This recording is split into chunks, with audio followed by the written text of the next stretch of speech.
See this cross right here? This cross means I was murdered. This cross right here means I wasn't playing. This not for decoration. If they deal with me, they got to come right. They got to know their homework when they fuck with me.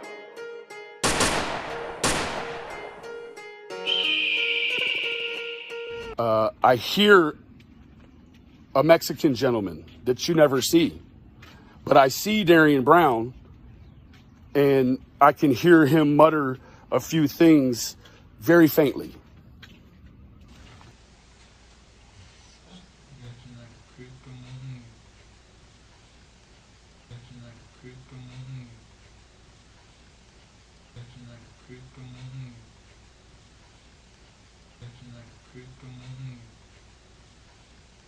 There you have it, guys. That's my deduction on the voices that you hear. If you think something different, please comment below. Just keep it respectful and professional. That's all I ask. And no victim bashing. No victim bashing. Thank you. God bless.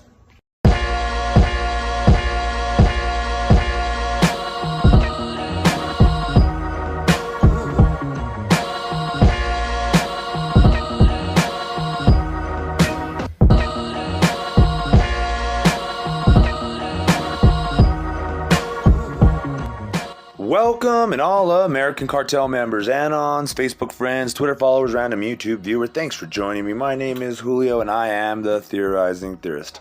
And today we have a doozy of an episode. Now, if you couldn't tell, in the beginning of this episode was some information from Benny. Now he's conceding that it was a conspiracy, not just Brown. He said the killer was behind bars, not the killers, plural. So now I'm wondering, what does Pinkerton know? Pinkerton claimed that there was a Mexican boy there with a camera that recorded everything and that he was cooperating with the police. I don't know how accurate that is, but I do know that now this gentleman here, Mr. Benihana, is claiming to be an insider with Monica, and he's also now claiming that there was a Mexican there recording it, and he could tell that he was a Mexican by the dialect. Now, I'm going to show you the video in its entirety, and I want you to really pay attention to the voice. I've enhanced the voice even more than this supposed engineer has. Don't know why he couldn't turn up the freaking volume on this. I had to do it, but not complaining. Thank God I went to school and got some video editing skills remembered anyway. So, with that said, I'm going to have two videos here. As I was making this video, he dropped another video, what was supposed to be a statement from Monica Sherrod, which ended up turning out to be what I do believe to be private communications with Monica Sherrod that he is currently engaged in. And if you read what they're saying to each other, it sounds like they're in a relationship. That's right, you heard it from me. Sounds like Monica Sherrod and Benihana are dating right now. Maybe they were always dating. I don't know. This whole thing just gets weirder and weirder. But yeah, please be sure to subscribe, like, share, follow, and if you're so inclined and so blessed to donate, please consider donating by clicking one of the links down below in the description box. I have a Cash App, Venmo, PayPal, and I very much so appreciate any and all donations, even dollar donations. It does not matter. I just appreciate it for the validation. It's like 10 likes in one, you know, for someone to click the link and go there and do all that and give their hard-earned money over, even if it's $1, just shows all the extra effort that, you know, it would take somebody to hit a simple like button. But with that said, if all you can afford to do is hit the like button, please do so, and make sure you're subscribed and all that good stuff. So anyway, guys, back to the story. At the end of this video, there's two videos. The second half is the one with the supposed Monica statement and the private communications with Benny, between Monica and Benny, what it seems like. Now, please comment down below if I'm wrong or incorrect on that information, especially Benny Hana. If you're listening to this, please feel free to comment below. And if you're listening to this, please understand fair use and copyright. I'm a pro at it. There's nothing you can do here. So anyway, guys, if we were to assume that what this guy is saying is, well, let's just assume that the what we're hearing is a who knows, right? But it sounds a lot more like a certain Cameron. Now, I've never heard Brown speak. I don't know if you guys have. I don't know what his dialect is. It looks like he came from a pretty okay, wealthy family. In other words, maybe he went to private school, even didn't have the ebonics, whatever they call it, in his dialect. Maybe he was, I don't know.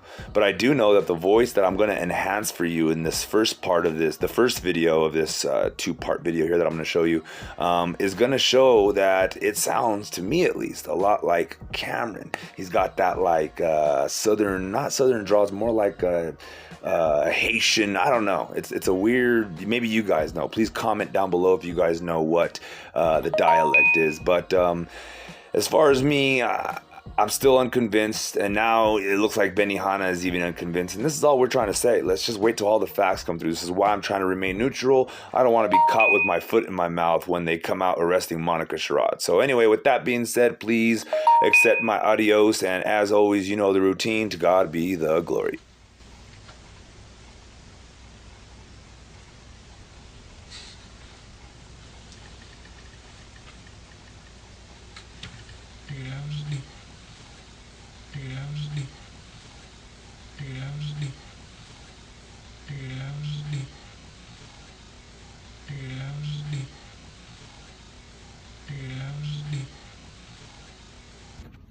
Good afternoon, guys.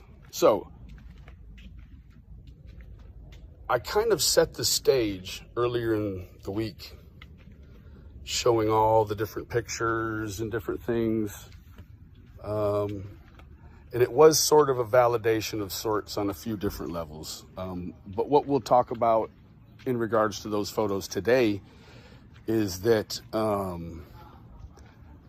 I'm very fluent in audio production, mixing and mastering. So I want to just discuss a little bit about what is on this audio here in this video.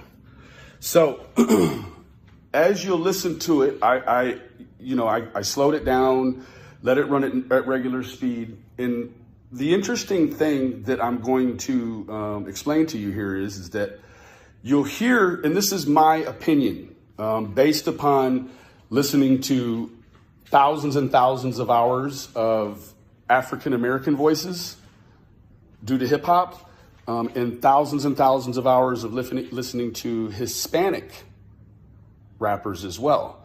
So let me just give you a rundown of what I'm hearing.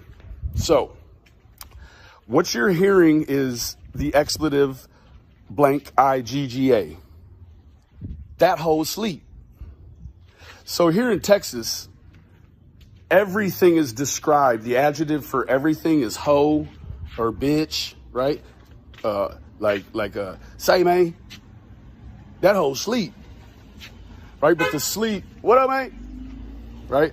The sleep, the way that the end of it, the eat, it rolled Hispanic-like, okay? Without a doubt. Now, what's interesting about expletive, that whole sleep,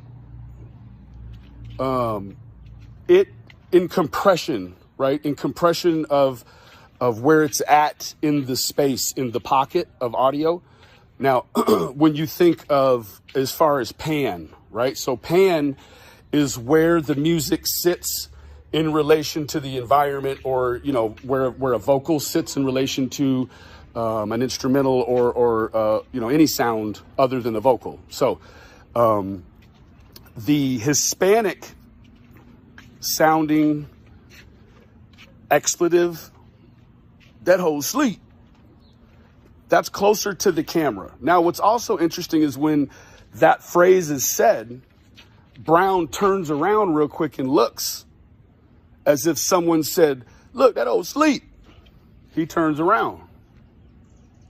Almost like Brown was going to leave out of the room, but then the Mexican gentleman says, no, bro, that old sleep. And turns around and he looks, right? So as Brown is walking away towards the door and out of the camera, you'll hear Brown's voice, and you'll be able to gauge in relation to where he is in the room, also the key of the voice, right? So Of course, these are my deductions based upon many, many years of doing audio engineering, vocal mixing and mastering. They say if you have 10 years or 10,000 hours, you're a master. But that's my line of work, and I'm very good at it. So that's my deduction. I hear a Mexican gentleman that you never see, but I see Darian Brown, and I can hear him mutter a few things very faintly.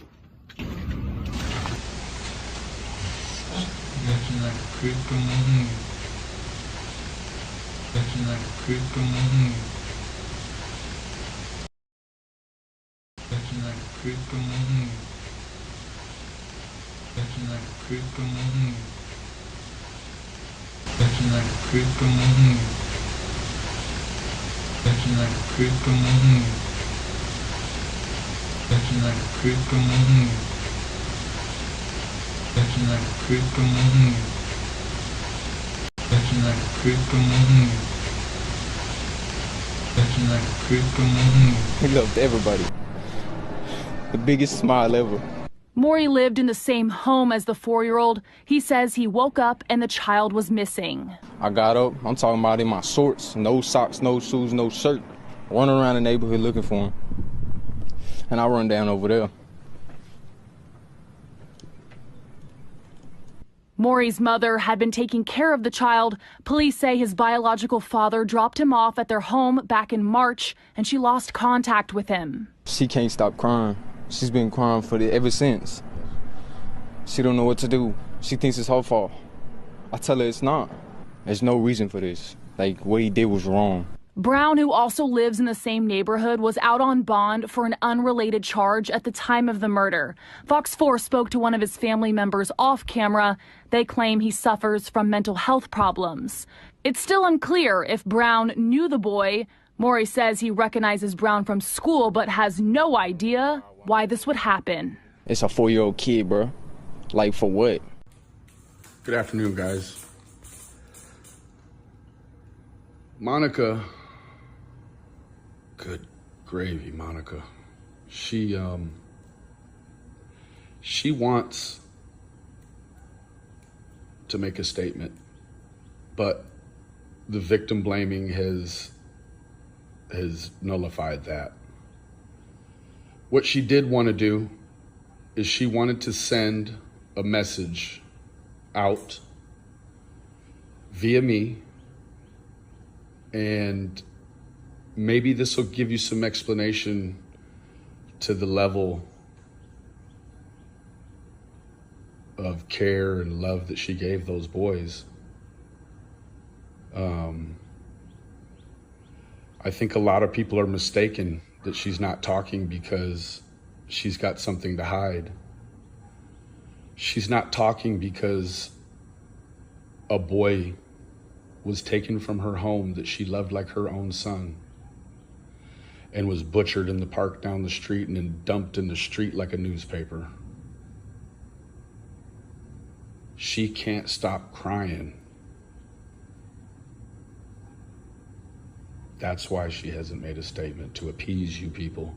She hasn't made a statement so she's not the object of more scrutiny and vendetta against her family. She has nothing bad to say about anyone. She just wants everyone to know how much she loved those boys. I challenge any of you that ever lose a child for any reason, due to custody battle or whatever, if this little boy or little girl in your life used to steal your pens and draw on the wall and be naughty, and you used to get on to them, and then something bad happens, and then you look at that thing that they did at one point in time and it was naughty, and now it breaks your heart. That's not the Monica you're making her out to be. God bless you and good day. And Monica sends her love, because she wishes the same thing for her enemies that she wishes for her own family. I bid you good day.